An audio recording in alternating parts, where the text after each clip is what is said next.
Hi, this is Christine with Eidman Development. Today I'd like to walk you through the options available to you within the volunteer destination of Importacular. Just like you may not use every area of the volunteer module, you may not need every area within this destination. So this tutorial is by no means meant to show you everything that you should be putting into Razor's Edge, but just to explain the options of everything that is available to you within this destination. One thing to note as we're working with our different mapping areas in Importacular is that these areas generally line up with the different areas available to you in the volunteer module. So if we open up the volunteer module on a constituent, you can see that we have the areas of general, qualifications, medical, availability, job assignments, timesheets, awards, mandate information, checklist, and summary. These areas, for the most part, correspond directly to areas within Importacular. So let's start with the general. This includes the volunteer types, the emergency contact, and the vehicle information. Let's flip over to Importacular and take a look at where we can see those three things. So within the Importacular, we saw those three areas for volunteer type, the emergency contact, as well as the vehicle information. So if we click on volunteer mappings, which I have mapped here as volunteer general, you can see here that we have the emergency contact information as well as the vehicle information. In addition, the future award information is also in this mapping. Just as a reminder, that emergency name is a single text field, so you do need to have first and last name in one field in order to map it to this location.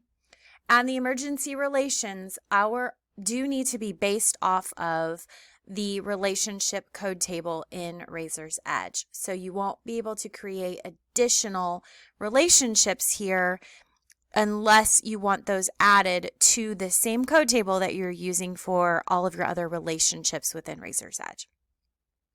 So the other thing that was on that general tab is that volunteer type. So we have a separate mapping in Importacular for that here under volunteer types.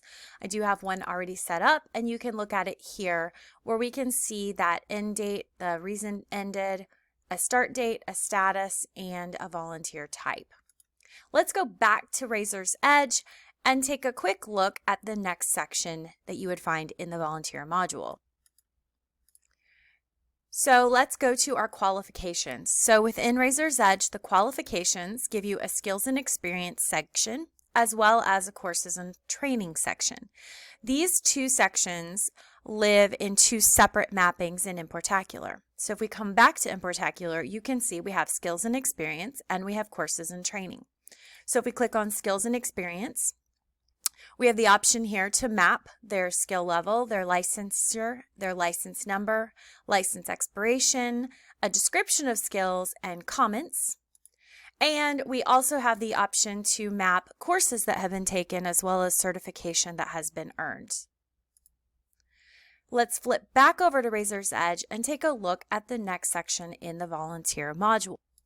So our next section within the volunteer module is looking at that medical information and special needs. So we can see here that there's a medical information here of a bee allergy as well as a special need of not being able to drive alone. If we flip back over to Importacular, we've got our medical information. So we've got that same option here. This matches to the same table where we got that bee allergy. We can give a date and a comment to that. And then further down, we do have a needs option that allows us to put those same needs such as not being able to drive alone, etc. So those do live in two different places even though they go to the same tab within Razor's Edge. Let's flip back over to Razor's Edge and take a look at our next area. So the next area within the volunteer module of Razor's Edge is volunteer availability and interests. So you can see here that we do have the option to do a day and a month, as well as a day of the week and then start times and end times under availability. And we also have the option down here to add some different interest codes. These do live in two different sections in Importacular. So let's go back to Importacular so you can see where those work. So we've got our volunteer availability where we can map the day of the week, a start time of day, an end time of day, as well as a date and month of starting and a day and month of ending.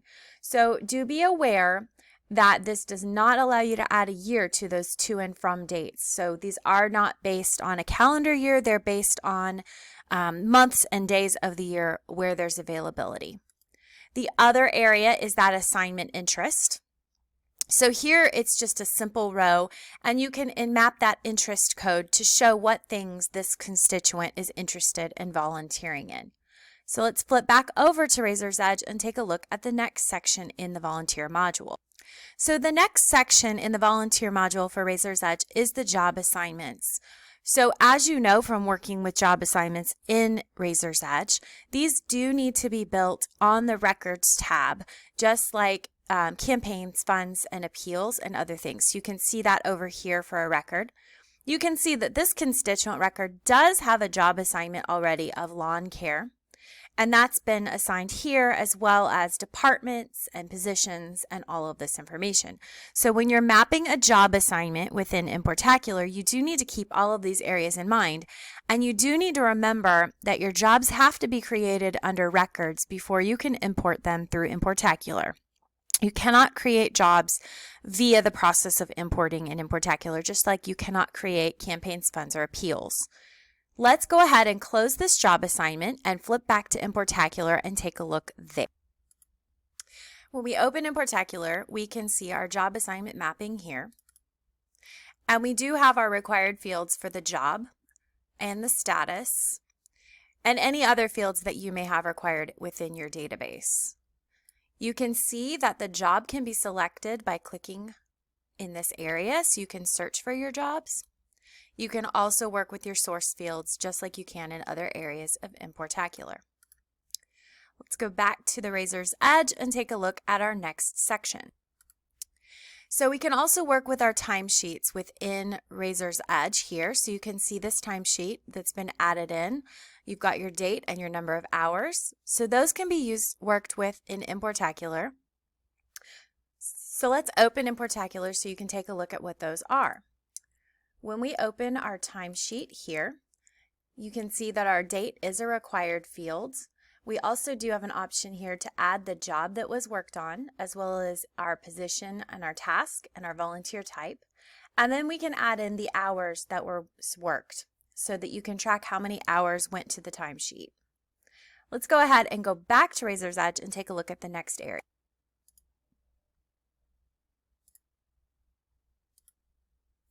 So now we have the awards, and we did already see the future awards when we were looking at that original volunteer mapping, but I do want to show you where the additional awards mapping lives within Importacular. So if we flip over to Importacular, we do have a volunteer awards that I've set up, and you can see that that links here to this awards mapping. So when we open that here, we have the option to select a source field or a default value for that award. We can add comments, date, a presenter, and what they were presented with. Let's take a quick look back at Razor's Edge and check our next section. The next section within Razor's Edge is the mandate information, and at this time we do not have availability to import mandate information through Importacular. So let's go ahead and move to our checklist, which is the final area that you can work with in Importacular. Summary obviously can't be imported to simply because it's just showing you a summary of all the data that's on the other areas. So the checklist allows you to add things such as the background check or welcome letters, processes that you need to work with your volunteers to make sure that you're doing everything you need to do to engage them. So let's go back to Importacular and take a quick look at that checklist and how that data looks in Importacular. So we do have a checklist mapping here, and on that you can see where we can add our dates completed and requested. We can add comments, we can add a description of what task was there, and we can also add a letter if needed. One last thing to show you within all of these mapping areas is that you do have area settings, and each of these area settings is set up to allow you to determine what to do within the volunteer destination when data in your mapping matches what's already existing in Razor's Edge. So let's go ahead and look at that on the job assignment, but just know that all of these area settings look very similar, so I'm not going to show you all of them. So here you have the option to choose what happens when the data in your data source matches the job assignment that's already in Razor's Edge. So you can choose what constitutes the match in the section here with all of the checkboxes. So is a match just because it has the same job assignment, or is it the same job assignment in the same position? Is it the same job assignment and the same start date? You get to choose what that criteria should be. Once you've selected what that criteria is, then you do have to decide what you want to happen. Do you want to choose the first option here and add new assignments no matter what, whether or not there's an existing match? Do you want the second assignment, which allows you to add new assignments when there is no match, and then update existing assignments when there is a match? The final option, do not add new assignment, allows you to just suppress the information within this data source so that you're not changing anything in Razor's Edge and you're not adding any additional records. So you're not adding a new updated information, you're not updating an existing information, you're only going to add new information if there is no match within Razor's Edge. So all of these radio buttons here to the right, all of these area settings for the different mapping areas allow you to work with matching data for each of those different areas. So I definitely encourage you to take a look at those areas and see what information you want to constitute as a match as you're importing this data into Razor's Edge using Importacular. Thank you so much for your time today. I really appreciate it, and I hope that you'll join us again for our next video. Have a great day.